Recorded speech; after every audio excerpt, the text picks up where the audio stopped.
Hello guys, in this video I'm going to show you how to select the icon size on the Marine Traffic application.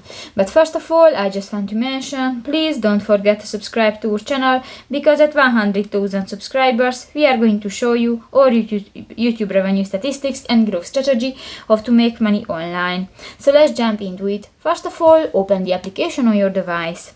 So that's the home screen, and you just click to the icon at the upper left corner of the home screen and click to the performance and display section.